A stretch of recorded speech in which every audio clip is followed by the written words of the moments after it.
الحمد لله وكفى وسلام على عباده الذين اصطفى أما بعد فأعوذ بالله من الشيطان الرجيم بسم الله الرحمن الرحيم يا أيها الذين آمنوا لا تأكلوا أموالكم بينكم بالباطل إلا أن تكون تجارة عن تراض منكم ولا تقتلوا أنفسكم إن الله كان بكم رحيما صدق اللہ العظیم۔ میرے محترم دوستوں، قرآن کریم کی آیت جو میں نے آپ کے سامنے تلاوت فرمائی، اس کا خاص تعلق معاملات سے ہے۔ معاملات کی درستگی، اس کی صفائی ستھرائی، لین دین کا صحیح ہونا، وہ عزت دار انسان کہلاتا ہے اور لوگ بھی اس کی تعریف کرتے ہیں۔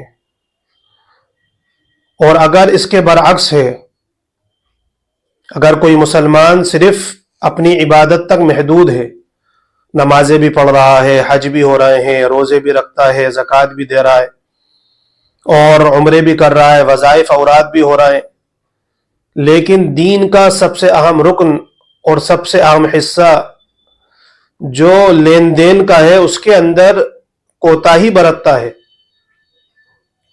اس کے اندر تمیز نہیں کرتا، تو پھر جو ہے اس کی یہ ساری عبادتیں کسی کام نہیں آئیں گی، کیونکہ یہ بھی اللہ کا حکم ہے۔ اسلامی شریعت کے احکام جتنے ہیں، اگر آپ اس پر روشنی ڈالیں گے تو آپ کو پتہ چلے گا کہ 1/4 حصہ عبادات پر منحصر ہے، لیکن 3/4 حصہ احکامات اور لین دین پر منحصر ہے۔ ہمارے مدارس کے اندر ایک کتاب پڑھائی جاتی ہے جس کا نام ہے ہدایہ، 4 جلدوں کے اندر ہے۔ ایک جلد جو ہے صرف نماز، روزہ، طہارت، حج، زکوٰۃ یہ بیان کیے گئے ہیں۔ 3 جلدوں کے اندر احکامات اور لین دین کو بیان کیا گیا ہے۔ تو اس سے یہ بات پتہ چلتی ہے کہ کتنا اہم حصہ ہے، اور لوگ اس سے کوتاہی برتتے ہیں، واقف ہونے کے باوجود بھی انجان بن جاتے ہیں۔ بہت نظر رکھنی چاہیے اس چیز پر، اور بہت سوچنا سمجھنا چاہیے۔ ایک انسان خوب عبادت کرتا ہے اور روزے بھی رکھ رہا ہے، حج بھی کر رہا ہے، نماز بھی پڑھ رہا ہے، اللہ کا شکر ادا کرنا چاہیے کہ سب کر رہا ہے ایک مسلمان، لیکن اپنے مال کے اندر یا کسی بھی مشتبہ مال کے اندر تمیز نہیں کرتا۔ اس کی آمدنی کے اندر کوئی مشتبہ مال داخل ہو جائے یا کوئی جو ہے مشتبہ مال وہ کھا لے، پھر اللہ کے سامنے حدیث میں نبی اکرم صلی اللہ علیہ وسلم نے ارشاد فرمایا، ایک شخص اللہ کے سامنے ہاتھ اٹھاتا ہے گڑ گڑا کر اور فریاد کرتا ہے، آوزاری کرتا ہے اور اللہ سے مانگتا ہے کہ میری پریشانی دور ہو جائے، بال بکھرے ہوئے ہیں، وہ گڑ گڑا کر مانگ رہا ہے، رو رو کر مانگ رہا ہے، لیکن اس کا کھانا حرام ہے، اس کا پینا حرام، اس کا لباس حرام، کہاں سے اس کی دعا قبول ہوگی؟ یعنی حرام مال سے اس کے جسم کی پرورش ہوئی ہے۔ میرے بھائیوں دوستوں، ہم غور کریں، صاف نبی علیہ الصلوۃ والسلام نے حدیث کے اندر اس کو بیان فرمایا ہے۔ اور ایک انسان سے نماز میں کوتاہی ہو جائے تو وہ قضائے عمری پڑھ کر اس کی تلافی کر سکتا ہے، اللہ تعالیٰ اس کو معاف کر دیں گے، اللہ کی ذات سے امید ہے۔ فرض احکامات کے اندر جو عبادات کی لائن سے احکامات ہے، اس کے اندر کوتاہی ہو جائے، مثال کے طور پر انتقال بھی ہو جائے تو کسی کو وصیت کر دے گا کہ میرے مال سے اتنا فدیہ دے دینا نماز کا، اللہ کی ذات سے امید ہے کہ اللہ تعالیٰ اسے معاف کر دیں گے، اور اس کے اس عمل سے جو ہے اس کا یہ فرضیت ادا ہو جائے گی۔ اگر مال ہے، اس زندگی میں حج نہیں کر پایا تھا، آل اولاد کو اللہ نے مال دیا، اس کی جو ہے حج بدل کر لیا، روزے نہیں رکھ پایا تھا کسی وجہ سے فدیہ دے دیا، ساری چیزیں ہو سکتی ہیں. لیکن اگر کسی کا مال غصب کر لیا تھا، کسی کے حق کو مارا تھا، تو بغیر توبہ کے اور بغیر اس کو جب تک معاف نہیں کرائے گا، جب تک یہ معاملہ اٹکا رہے گا، مرنے کے بعد بھی حل نہیں ہونے والا اگر کسی کا حق مارا ہے. اور اللہ کی یہاں سخت پکڑ ہے. اللہ تعالیٰ نے اس لیے بہت صاف طور پر، کھلے طور پر قرآن میں اس کو بیان کرا، نبی اکرم صلی اللہ علیہ وسلم نے احادیث مبارکہ میں اس کو بیان کیا ہے. بہت غور کرنے کی بات ہے میرے بھائی. حضرت تھانوی رحمۃ اللہ علیہ کی یہاں تو یہ بات بہت مشہور تھی اور اس کا اہتمام کیا جاتا تھا کہ آپ اپنے مریدین کو اس پر متنبہ کیا کرتے تھے، بار بار تنبیہ کیا کرتے تھے کہ بھائی اپنے معاملات صاف رکھو، اپنا لین دین بالکل صاف رکھو. ایک بڑا مشہور واقعہ ہے حضرت تھانوی رحمۃ اللہ علیہ کی مریدین میں سے ایک مرید کا، کہ آپ نے جو ہے ان کو خلافت دے دی تھی اور انہیں اجازت دے دی تھی بیعت کرنے کی دوسروں کو. حالانکہ آپ جو ہے کسی سے تسبیحات، اوراد، وظائف، نماز میں کوتاہی چھوٹ جائے تو آپ کو رنج ہوتا تھا، آپ کو غم ہوتا تھا. لیکن اگر آپ کو پتہ چلے کہ ہمارے مریدین میں سے کسی کا لین دین صاف نہیں ہے تو آپ کی اس سے دشمنی ہو جایا کرتی تھی. رنج اور غم نہیں ہوتا تھا بلکہ دشمنی ہو جایا کرتی تھی. اتنی تکلیف پہنچتی تھی آپ کو کہ معاملات میں صاف کیوں نہیں ہے. تو ایک موقع پر آپ کے جو مرید تھے، جنہوں نے آپ نے جن کو اجازت دی تھی، وہ سفر میں سے آئے اور حضرت تھانوی رحمۃ اللہ علیہ کی خدمت میں آئے اپنے بیٹے کو لے کر، اور حضرت سے سلام کلام کیا اور بات چیت کی اور کہا کہ حضرت یہ میرا بیٹا ہے، اس کے لیے دعا فرما دیں اور کچھ ہدایات دے دیں، یعنی کچھ وصیت فرما دیں. حضرت نے دعا فرما دی. دعا کے بعد پوچھا کہ بھائی کتنے سال کا ہے؟ تو کہا کہ حضرت یہ 13 سال کا ہے. کہا کہ تم ٹرین سے آئے ہو؟ کہا اس کا ٹکٹ پورا لیا تھا یا آدھا؟ تو حضرت رحمت اللہ علیہ سے ان کے مرید نے کہا کہ حضرت میں نے آدھا لیا تھا، اور ریلوے کا اصول یہ ہے کہ 12 سال کے بعد جو ہے پورا ٹکٹ لگتا ہے. وہ بچہ 13 سال کا تھا تو حضرت میں نے سوچا کہ یہ دیکھنے میں تو 12 سال کا نظر آتا ہے تو میں نے آدھا ٹکٹ لے لیا. اللہ اکبر! کیسے کیسے اللہ والے تھے اور کیسی شریعت پر عمل کرتے تھے، کتنی دور کی سوچ تھی. اپنے مرید سے کیا کہہ رہے ہیں کہ تم نے ناجائز طریقے سے اپنے پیسے بچائے اور تم نے سرکار کا مال کھایا ہے. اللہ اکبر! تم نے ذرا سے پیسوں کے چکر میں حرام سفر کرایا اپنے بیٹے کا. لہٰذا جو ہمارے مریدین میں سے ایسا کرے اس کے معاملات صاف نہ ہو. اس معاملے کے اندر بھی حالانکہ آپ سوچیں ذرا سا ٹکٹ کا معاملہ ہے، کوئی ایسی بڑی کوتاہی ظاہر میں نظر نہیں آتی کہ انہوں نے کوئی بڑا جرم کرا ہو یا بڑا گناہ کرا ہو، لیکن صرف ان کے اس عمل پر حضرت تھانوی رحمۃ اللہ علیہ نے ان کی خلافت سلب کر لی کہ میں تمہیں اجازت نہیں دیتا کہ تم کسی کو بیعت کرو، نہ میں اس سے راضی ہوں، لہٰذا تمہاری خلافت سلب کر لی جاتی ہے. حضرت تھانوی رحمۃ اللہ علیہ نے واپس لے لی، چھین لی ان سے. اور خود حضرت تھانوی رحمۃ اللہ علیہ ایک موقع پر سفر میں جا رہے تھے تو اپنا وزن جو ہے، یہ مریدین کو ہدایات دی ہوئی تھی کہ جو بھی تھانہ بھون آئے، ہماری خانقاہ کے اندر آئے تو وہ اپنے سامان کا وزن کر کے آئے. اگر سامان زائد ہے ٹرین کے اندر تو اس کا الگ سے پیسے دیں. تو حضرت تھانوی رحمۃ اللہ علیہ ایک موقع پر سفر میں خود جا رہے تھے تو جو آفس تھا جہاں وزن ہوتا ہے وہاں لائن میں لگ گئے. تو جو ان کے ساتھ گاڑی میں گارڈ سفر کرنے والا تھا، اس بوگی کا جو گارڈ تھا جو سامان چیک کرتا تھا، اسے دیکھا حضرت کھڑے ہیں. گئے تو حضرت آپ یہاں کیسے کھڑے؟ کہا کہ سامان کا وزن کرانا تھا. ارے حضرت میں آپ کے ساتھ ہوں، آپ کو وزن کرانے کی ضرورت نہیں اور آپ سے کوئی کچھ نہیں کہے گا. حضرت نے کہا کہ کہاں تک جاؤ گے؟ حضرت فلاں اسٹیشن تک جاؤں گا. پھر حضرت دوسرا گارڈ آئے گا، میں اس سے کہہ دوں گا کہ آپ کے سامان کی پوچھ گچھ نہ کرے, آپ کو سفر کرنے دیں. حضرت نے کہا کہ وہ گارڈ کہاں تک جائے گا؟ حضرت وہ اور آگے تک جائے گا, آپ کا اسٹیشن اس سے پہلے آ جائے گا.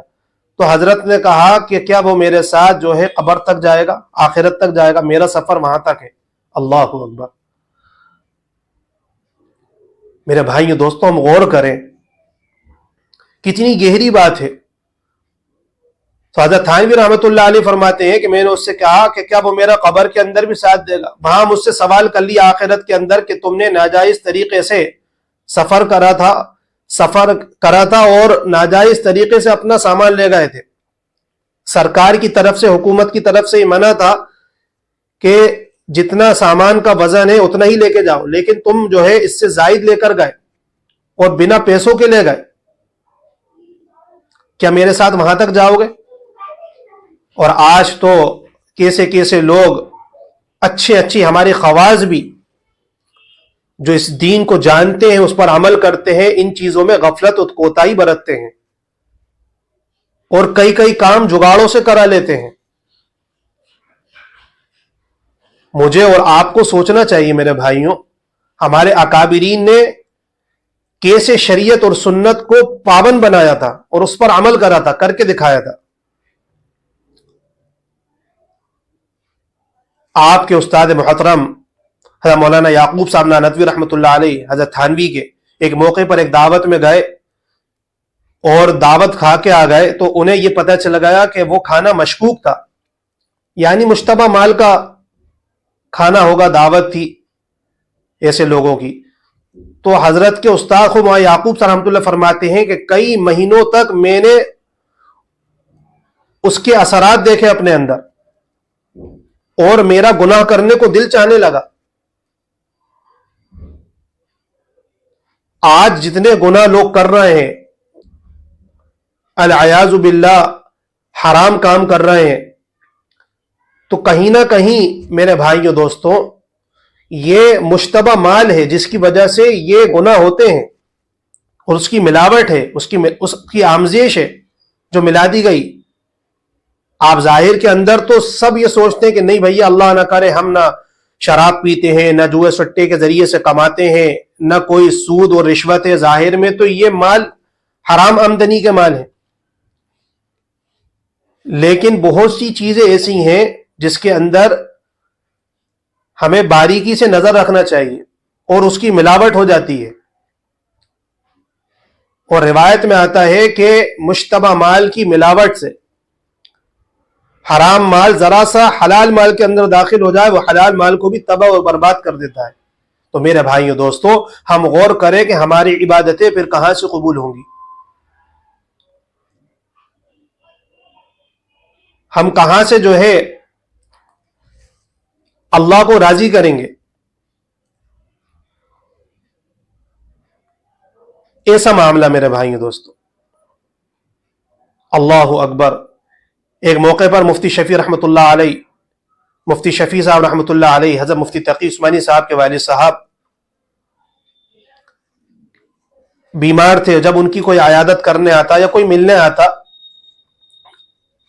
آخری زمانے میں جب ان کا وقت قریب تھا دنیا سے جانے کا, تو پانی لے کر آتے ان کے بیٹے, کوئی بھی ان کے گھر کا مہمان کے لیے, تو کہتے کہ بھائی گلاس واپس لے جاؤ. کوئی کھانے کا برتن لاتا, کھانا کھانے کے بعد کہتے واپس لے جاؤ. کئی دنوں کے بعد ان کے ورثاء نے پوچھا, جو ان کی اولاد تھی, جو ان کے بیٹے تھے, انہوں نے پوچھا کہ حضرت کچھ تاخیر ہو جائے, ہم بعد میں لے جایا کریں. کہا کہ نہیں, کہ میں نے یہ وصیت کر رکھی ہے کہ اس ایک چارپائی تھی, تھوڑا سا اس کمرے میں سامان تھا, کتابیں وغیرہ اسی پہ مطالعہ کرتے تھے, وہیں رہتے تھے. کہا کہ میں نے وصیت لکھی ہوئی ہے کہ جب میرا انتقال ہو جائے تو میرے کمرے کے اندر جو کچھ ہے وہ میرا ہے, میری ملکیت کے اندر ہے, اور جو اس کے باہر ہے, جو دوسرے کمرے ہیں, کچن ہے, باورچی خانہ ہے, جو سامان ہے وہ تمہاری والدہ کی ملکیت کے اندر ہے. تو میں نہیں چاہتا کہ وہ کوئی سامان, مہمان کوئی آئے یا کوئی سامان یہاں چھوٹ جائے, رہ جاؤ, میرا انتقال ہو جائے. تو اس وصیت کے مطابق تو تم لوگ یہی سمجھو گے کہ یہ مال میری ملکیت کا. اللہ اکبر، غور کرنے کی بات ہے۔ فرماتے ہیں میرے شیخ مفتی تقی عثمانی صاحب دامت برکاتہم کہ ڈاکٹر عبدالحی صاحب بڑا تعلق تھا ان کے والد صاحب سے، تو ان کی تعزیت کے لیے آئے اور عمر کی وجہ سے بہت کمزور سے نظر آ رہے تھے، ہمیں خمیرہ لے کر آئے ان کو کھلانے کے لیے۔ کہا کہ یہ خمیرہ تم مجھے کیسے کھلا رہے ہو، میرے لیے جائز نہیں ہے، یہ تو اب تمہارے ورثہ کا ہے۔ کہا کہ حضرت سارے وارثین یہاں کھڑے ہیں، سارے بیٹے یہاں کھڑے ہیں، سب لوگ یہاں موجود ہیں، سب کی طرف سے اجازت ہے۔ جب انہوں نے خمیرہ کھایا، حالانکہ وہ یہ سوچ رہے تھے کوئی نابالغ بچہ ہوتا جس کو اس کے پاس کا مال نہیں پہنچا ہوتا، یا پھر جو ہے کوئی بیٹا موجود ہوتا، وارثین میں سے کوئی ہوتا ہے، غیر موجودگی میں کھا لیتا، میرے لیے جائز نہیں تھا۔ حالانکہ وہ ایک چمچ تھا، لیکن وہ ایک خمیرے کے چمچ کو اس کو حرام سمجھ رہے تھے اپنے لیے استعمال کرنا۔ اللہ اکبر۔ آج جو ہے باپ بھی کما رہا ہے، بیٹے بھی کما رہے ہیں، تو کوئی تمیز نہیں ہے۔ باپ کے انتقال کے بعد جو ہے اتنی لیٹ کی معاملہ ہوتا ہے کہ وہ جو ہے بڑے بیٹے، گھر کے بڑے جو ہے اس پر قبضہ کر لیتے ہیں چیزوں پہ، اور نہ بہنوں کو حق دیتے نہ بھائیوں کو حق دیتے۔ بہتر یہ کہ جلد سے جلد جو ہے تقسیم ہونا چاہیے، جو بھی مال اس نے چھوڑا ہے ترکے کا، جو میراث اس نے چھوڑی ہے، وہ جلد سے جلد حساب لگا کر تقسیم کرنا چاہیے۔ لیکن آج اتنی تاخیر ہو جاتی ہے۔ اسی لیے اللہ تعالیٰ کا خود حکم ہے، خود نبی علیہ الصلوۃ والسلام نے ارشاد فرمایا کہ اپنے معاملات صاف رکھو، بھلے وہ معاملہ باپ بیٹے کے درمیان ہے، ماں بیٹوں کے درمیان ہے، بہن بھائیوں کے درمیان ہے، میاں بیوی کے درمیان ہے، اس کو صاف رکھو کہ یہ تمہاری ملکیت کے اندر ہے۔ حتیٰ کہ نبی علیہ الصلوۃ والسلام نے ارشاد فرمایا کہ بھائیوں کی طرح رہو لیکن معاملہ رکھو اجنبیوں کی طرح، حدیث کے اندر۔ اللہ اکبر، کہ رہو بھائیوں کی طرح، ملو بھائیوں کی طرح، خوش الحانی کے ساتھ، لیکن معاملہ جب کرنے پہ آؤ تو پھر کیا کرو، معاملہ کرو اجنبیوں کی طرح، کہ یہ چیز باپ کی ملکیت میں ہے، یہ بیٹے کی ملکیت میں ہے، یہ بیوی کی ملکیت میں، یہ ماں کی ملکیت میں، یہ شوہر کی ملکیت، یہ بیوی کی ملکیت، یہ بھائیوں کی، یہ چھوٹوں کی، یہ بڑوں کی، سب کی ملکیت الگ ہو۔ اب مکان بن رہا ہے، فیکٹریاں بن رہی ہیں، کارخانے بن رہے ہیں، لیکن اس کا کوئی حساب کتاب نہیں ہے، سب لگا رہے ہیں۔ مثال کے طور پر ایک مکان بن رہا ہے، اس میں بڑے بیٹے بھی لگا دیا، بیوی نے بھی لگا دیا، بہن نے بھی اور بھائی نے بھی، اور یہ طے نہیں کرا کہ اسے جو ہے ہدیے کے حصے کے طور پر لگا رہے ہیں، حصے دار بننا چاہ رہے ہیں، یا فری کے اندر لگا رہے ہیں، یا پھر جو ہے ویسی مدد کر رہے ہیں، تعاون کے طور پہ لگا رہے ہیں۔ اب جب بعد میں باپ کا انتقال ہوتا ہے اور بچے بڑے ہو جاتے ہیں، بیویاں آ جاتی ہیں، تو پھر وہ کہتے ہیں کہ ہمارا حصہ، ہمارا حصہ، اور پھر مفتی صاحب کے پاس بھاگتے ہیں، مفتی صاحب ایسا اور مفتی صاحب ویسا۔ پھر مفتی صاحب پوچھتے ہیں کہ بھائی تم نے مال لگایا تھا تو کس نیت سے لگایا تھا، کس وجہ سے لگایا تھا؟ کہ صاحب کوئی نیت نہیں تھی، بس لگا دیا تھا اس وقت۔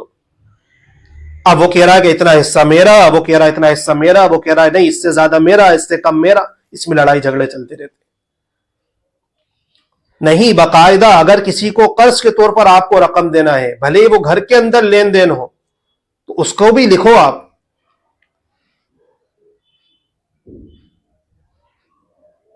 کیونکہ مشارکت میں سب برابر ہیں۔ اور اگر آپ شریک ہونا چاہ رہے ہیں تو اس کو بھی لکھیے، قرض دینا چاہ رہے ہیں اس کو بھی لکھیے، ادھار لے رہے ہیں ادھار دے رہے ہیں کسی کو، اس کو بھی لکھیے۔ ہر چیز کا ایک ایگریمنٹ ہوتا ہے۔ اب تو سرکار نے بھی یہ گائیڈ لائن بنائی ہوئی ہے کہ آپ کوئی بھی لین دین کرے پہلے ایگریمنٹ کر لیں، تاکہ کوئی ناجائز طریقے سے آپ کا مال نہ لے لے۔ ہم قربان جائیں میرے بھائی دوستو اللہ کے نبی علیہ الصلوۃ والسلام پر، آپ کی زندگی پر، کہ کتنے پیارے ارشادات اور کتنی کیسی تعلیم دی ہے، ہمیں کیا کیا سکھایا ہے۔ ہر موڑ پر آپ نے ہمیں زندگی کے ہر گوشے میں، ہر شعبے کے اندر دین پر عمل کر کے دکھایا اور ہمیں سکھایا ہے کہ دین پر ایسے چلا جاتا ہے. زندگی کو کامیاب بنانا ہے تو ایسے بناؤ، ورنہ اگر ایسا نہیں کرا تو اب لڑائی جھگڑے ہو رہے ہیں، فتنے فساد ہو رہے ہیں. کیوں کہ احکامات اور لین دین پر اس دین پر عمل نہیں کرا، نہ ہم نے اسے سیکھا. اس لیے اپنے معاملے کو بہت زیادہ صاف رکھنا ہے میرے بھائیوں.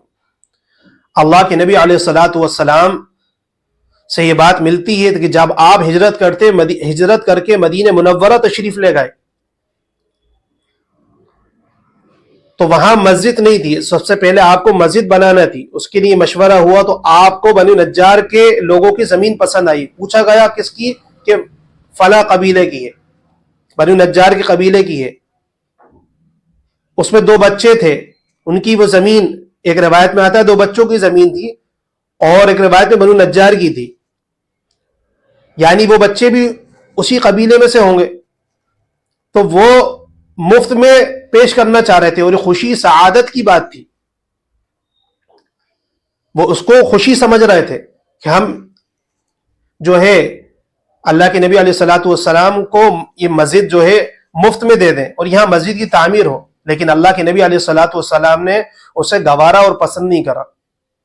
حالانکہ اس سے پہلے مسجد قباء کی تعمیر ہو چکی تھی، لیکن مسجد نبوی جس کو بیت اللہ کے بعد دوسرا مقام حاصل ہونا تھا، جس کی نماز کا ثواب 50,000 نمازوں کی برابر ثواب رکھتا ہے، ایک نماز کا ثواب، اللہ کے نبی علیہ الصلاۃ والسلام نے ان کو اس کی قیمت ادا کری کہ ہم اس کو پیسوں میں خریدیں گے.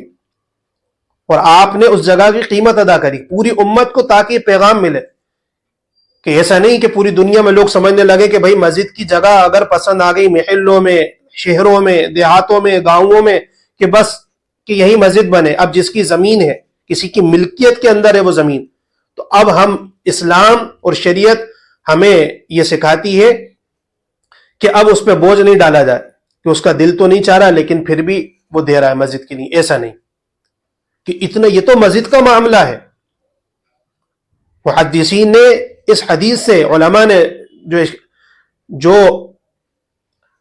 وضاحت کی ہے وہ کس بات کی کہ وہ لوگ تو خوش ہو رہے تھے کہ اللہ کے نبی علیہ الصلاۃ والسلام اس جگہ مسجد بنائے خوش الحانی کے ساتھ، لیکن حضور اقدس صلی اللہ علیہ وسلم پوری امت کو پیغام دے رہے ہیں، قیامت تک کے آنے والے مسلمانوں کو، انسانوں کو، کہ عبادت کی جگہ ہے مسجد، سب کچھ ہے، لیکن ہم اس کو مفت میں لینا پسند نہیں کرتے، تاکہ جو کسی کی ملکیت کی جگہ ہے اس کو وہ بوجھ سمجھ کے دے یا پھر اسے مفت میں لی جائے تو کسی کو اس سے دکھ و تکلیف نہ ہو.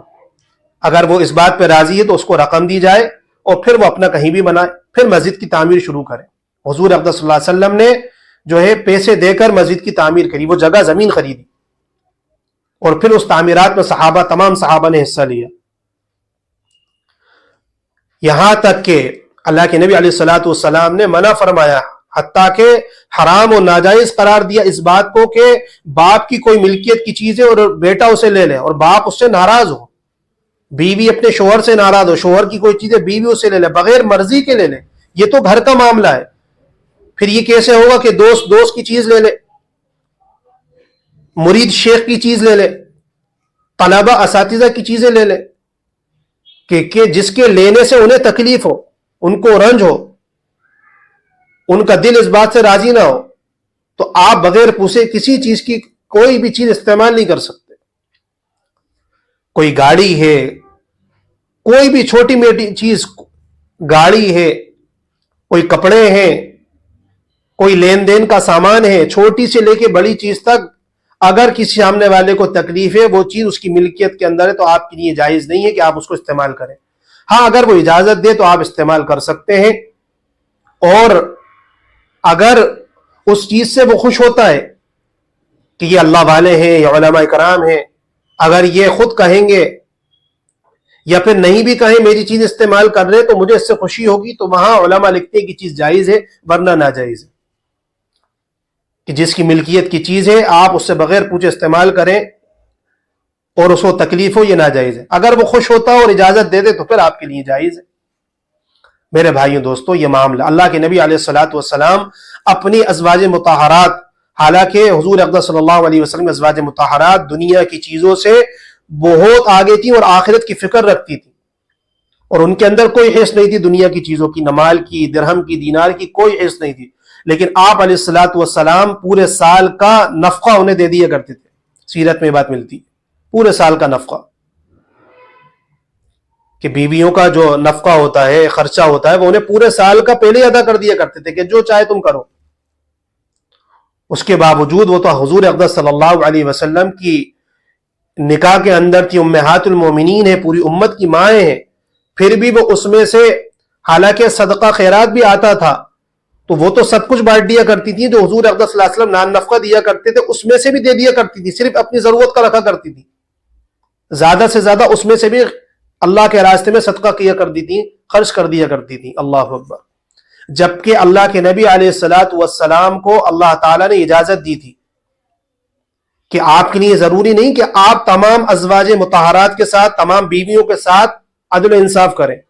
آپ کسی کو زیادہ بھی دے سکتے ہیں، کسی کو کم بھی دے سکتے ہیں خرچہ.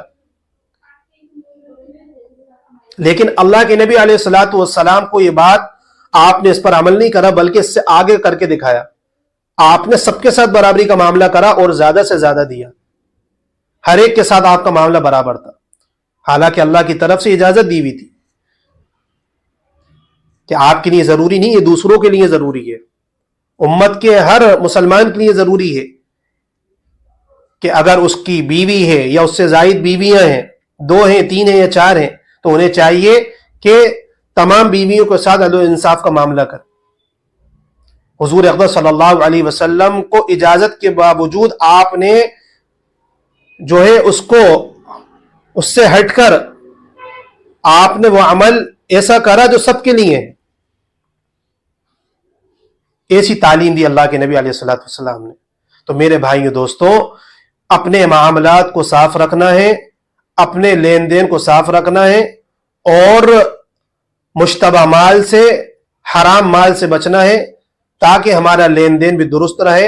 اور جو لین دین اور معاملات کو درست رکھتا ہے اللہ رب العزت لوگوں کی نگاہ میں اسے عزت دار بناتے ہیں، اللہ کی نگاہ میں بھی وہ عزت دار رہتا ہے. اللہ اس کے مال میں اور اس کے اس جائز طریقے سے لین دین میں اور حلال کمانے کی وجہ سے اور حلال لین دین کی وجہ سے جو ہے اس سے خوش ہوتے ہیں، اس کی کمائیوں میں برکت دیتے ہیں.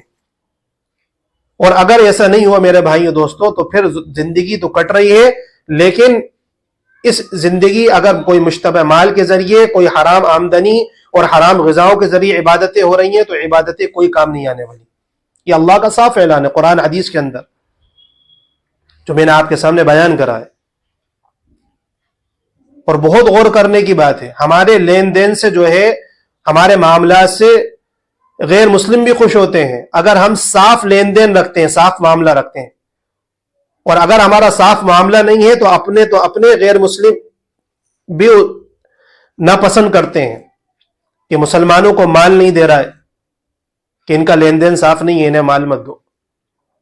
نہیں میرے بھائیوں، اس لیے ہمیں اللہ کے لیے اپنے لین دین کو، اپنے معاملے کو صاف رکھنا ہے، کیونکہ اللہ کی یہاں میرے بھائیوں کوئی چیز معاملے کے لیے نہیں ہوگی. وہاں تو کہ جو دنیا میں ہم نے بویا ہے وہ کل وہاں کاٹنا ہے. نہ انسان کو اپنی موت پر ایک سبحان اللہ کا موقع ملنے والا، نہ اپنے لین دین کی صفائی کا وقت ملنے والا ہے. اس لیے یہی سارا معاملہ اپنی زندگی کے اندر صاف رکھنا ہے اور صاف کرنا ہے. اور جتنا اعتدال کے ساتھ، اچھے معاملے کے ساتھ ہم جو ہے زندگی گزاریں گے، انشاءاللہ اللہ رب العزت ہماری عمروں کے اندر برکت دیں گے، ہماری زندگیوں میں برکت دیں گے، ہمیں چین سکون اطمینان دیں گے. اور اگر ایسا نہیں ہو میرے بھائیوں دوستوں تو انسان پریشان، بے چین، بے قرار رہے گا، اور اولادیں، نسلیں جو ہے لڑتی جھگڑتی رہیں گی، اور اس کا عذاب اس حرام کمائی کما کر اور معاملات کو بگاڑ کر یہ جو مسلمان مرا ہے اس کو وہ عذاب ہوتا رہے گا، کیونکہ اس کا معاملہ صاف نہیں تھا. اس کے معاملہ صاف نہ ہونے کی وجہ سے آج اس کی اولاد اور نسلیں لڑ رہی ہیں اور جھگڑ رہی ہیں. اس لیے اپنے معاملے کو بھی صاف رکھیں اور اپنی آل اولاد اور جس کے ساتھ بھی جو معاملہ ہے اس کو بھی صاف رکھیں. انشاءاللہ اللہ رب العزت اس کا جو ہے ہمیں صلہ دنیا میں بھی عطا کریں گے اور آخرت میں بھی اللہ اپنی شان کے مطابق عطا کریں گے. اللہ ہم سب کو دین کی سمجھ عطا فرمائے. وآخر دعوانا ان الحمد للہ رب العالمین.